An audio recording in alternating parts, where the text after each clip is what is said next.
I get into the checklist, I want to say this up front. This week did not go perfectly, and that's kind of the point. This episode exists to document what actually happened when my intention met real life. Yeah.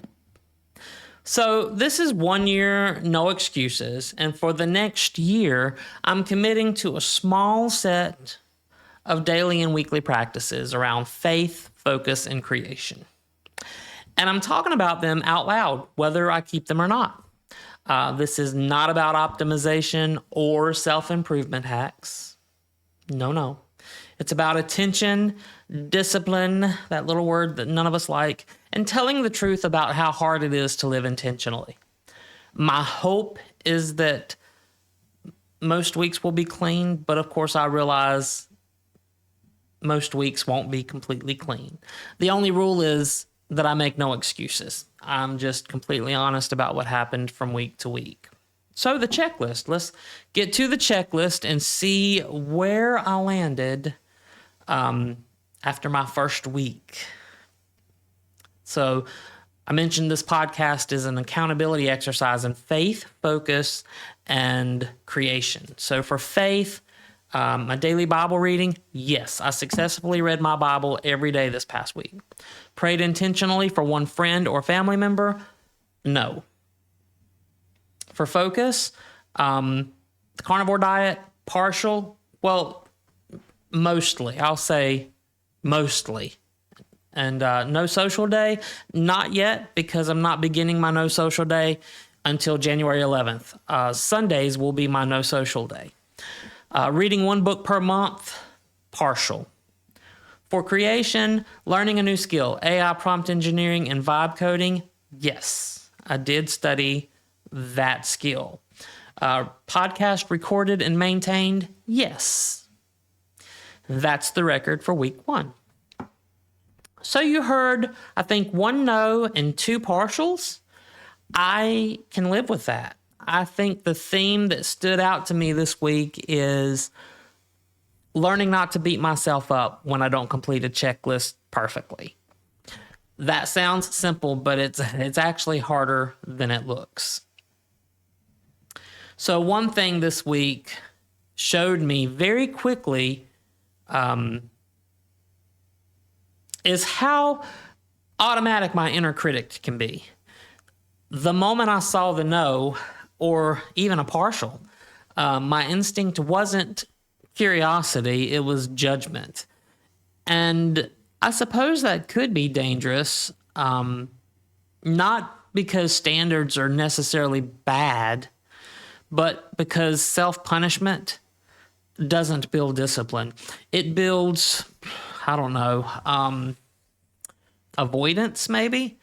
But the purpose of this checklist is not to prove that I'm disciplined. It's to practice becoming disciplined. So naturally, that means starting where I actually am.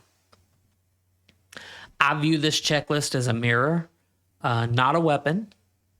And this week reminded me that I need to use it as information and not ammunition. I think the clearest example of this showed up with the carnivore diet. You see, I marked it as partial, and I want to talk honestly about why. I didn't fail because I don't care. And I didn't fail because I wasn't serious. I marked it partial because going strict carnivore, I think they call it the lion diet, doing that immediately exposed something real. Basically that I still crave variety. Right now, I'm allowing myself to have most spices, except for any form of sugar, obviously. I'm allowing myself to have 0 carb condiments.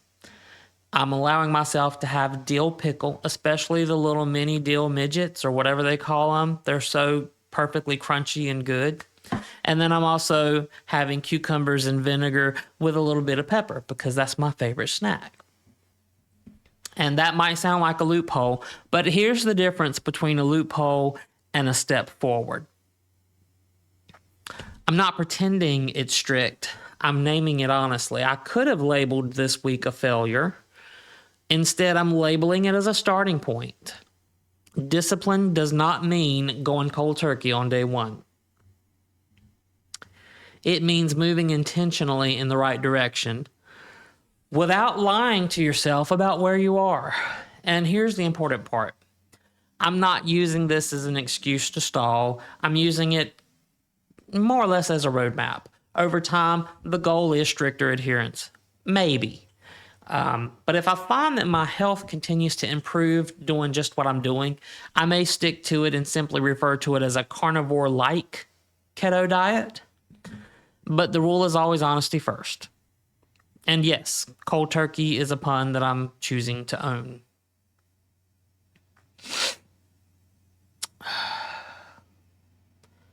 The prayer. I think it stinks that I didn't pray for somebody this week. But that is the other place that I marked a no. And honestly, it really matters to me because it's easy to confuse good intentions with actual practice. I thought about praying for somebody this week. I really did. And I intended to.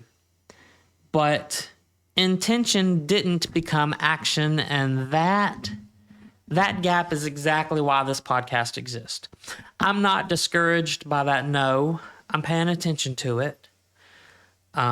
Next week, I'm not trying to feel more spiritual either. I'm just maybe going to be more deliberate and find time throughout the week to stop and pray for my chosen person for that week. On the creation side, this week went pretty well. I studied AI prompt engineering through several classes that my company provides on our internal learning platform, and I even earned 2 company-created certifications in AI. Now, these aren't official certifications. It's just something my company came with to reward us with a badge once we've completed certain classes. And then I also recorded this podcast, and that matters because creation builds momentum. And then one thing I noticed in my work this week is that when I create something new or repair something that broke, say in Excel or Power BI, I feel less scattered mentally, less reactive, more grounded. That's something I want to protect. Now, looking back over this week, one thought that I don't want to lose is that honest partials are more valuable than fake yeses. If I'm going to do this for a year, the only way it works is if I tell the truth, especially when the truth is a little uncomfortable. Well, that's week 1. Next week, we're going to do the same checklist, same questions. If you're listening and you've set goals or resolutions of your own, I'd love to hear what they are. You can share them in the comments or just write them down somewhere that you'll actually be able to see them as a reminder to yourself that you've got something you're working towards. This is not about being impressive. It's about being consistent. This is 1 year, no excuses, and I will